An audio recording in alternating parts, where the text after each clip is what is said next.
It's the number one hustler. I turn a hater to a customer. It's the number one hustler. I turn a hater to a customer.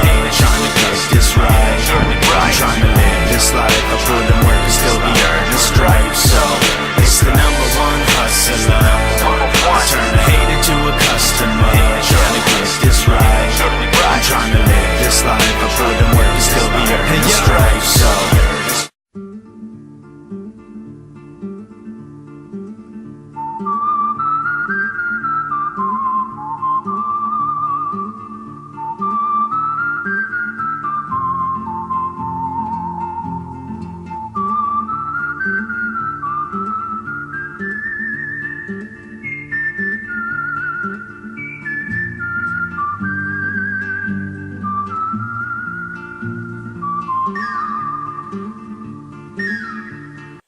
Hey everyone, guess who's back? It's Kamish, back here with another team preview. This time it's original owner out of the West, Brian in the 12th man, my brother.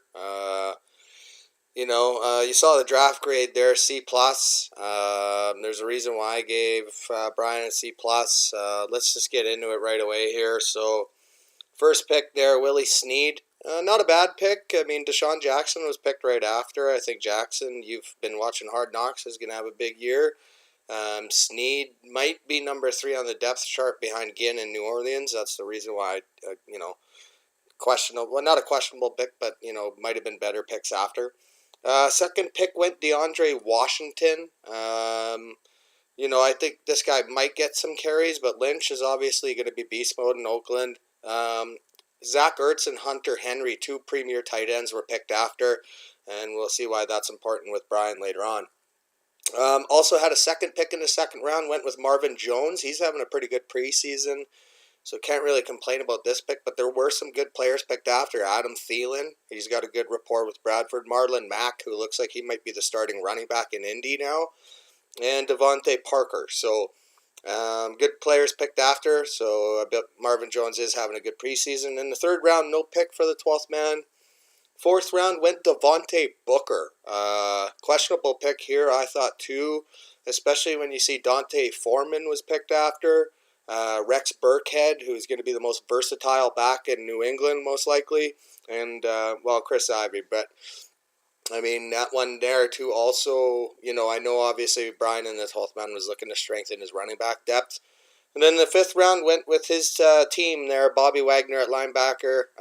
Can't really complain about this pick. I will say the Chiefs and the Patriots defenses were picked after him. So then we look later on. Sixth round went A.J. Derby, his first tight end off the board.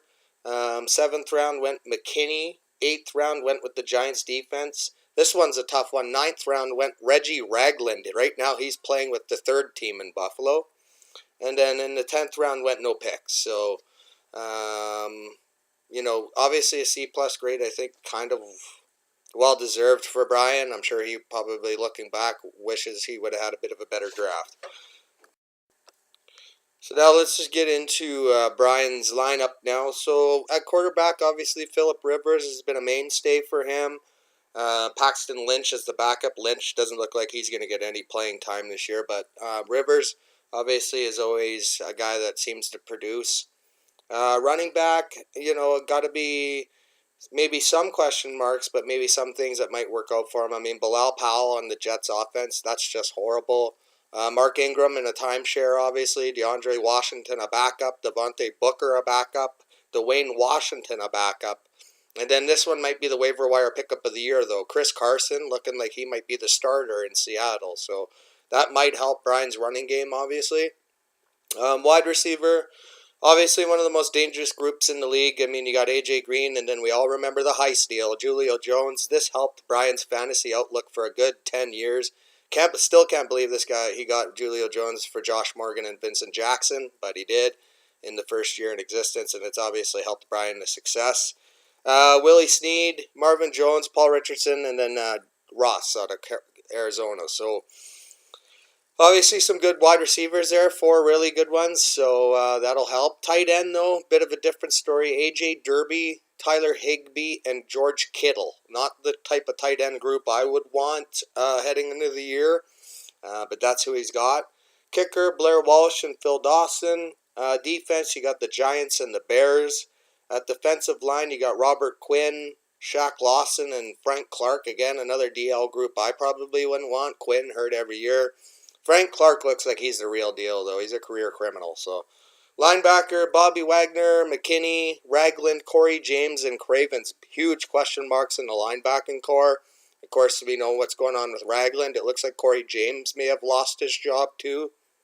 And then at DB, Hayward, Hargraves, Xavier Howard, Apple, Marcus Cooper, and Harris. So, again, mostly all corners there, guys that aren't going to get any tackles, really. So, those 5, 6, 7 points, those strong safeties, you know are guaranteed every week. Aren't guaranteed here, but hopefully he'll be looking for the big points, obviously, with the interceptions. So, let's get into what it means now for the win-loss projection for Brian and the 12th man. So week 1 against Deuce Bombers, will this be a changing of the guard in the West? I do believe it will be. That'll be a loss. Week 2 against me, I actually see a win for Brian and the 12th man. I'll talk about that one more when we do the weekly previews. Week 3 against John and my ball Zach Ertz, got a loss for Brian there. And then week 4 against division rival Joshua and Shasha Heineken, I got a win. So a 2-2 start for Brian. And then he goes on a bit of a tough stretch here. Week 5 against Krista and Storm, got a loss. Week 6 against Chris and True North, got a loss. And week 7 against division rival Suze and Fighting Geese, another loss. So 3 straight losses for Brian there. Would he turn it around in week 8 against Robert and Templars? I do think so. So through 8 weeks, a 3-5 record might be time to panic. But it won't be time to panic for Brian, because if you look at the rest of his schedule, week 9 against Monsters, a win. Week 10 against Mr. Longyard, a win. Week 11 against new owner Brandon and Wolves, another win. And then week 12 against George and Pack Attack, a win. So I see Brian ending the season off with 5 straight wins there. So a 2-5 start. But as long as he doesn't panic, he should end up with a 7-5 record here. And I do see him making the playoffs, especially with everything that's happened with Lucas lately. I now see him on the outside looking in, and Krista sneaking into that spot. So anyways, good luck, Brian, and have a great season.